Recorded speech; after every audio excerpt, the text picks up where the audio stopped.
Hello.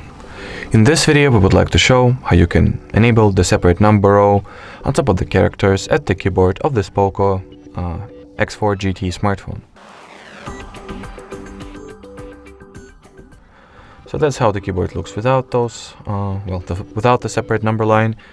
From here you want to either tap on this gear icon, or you can also open up the settings.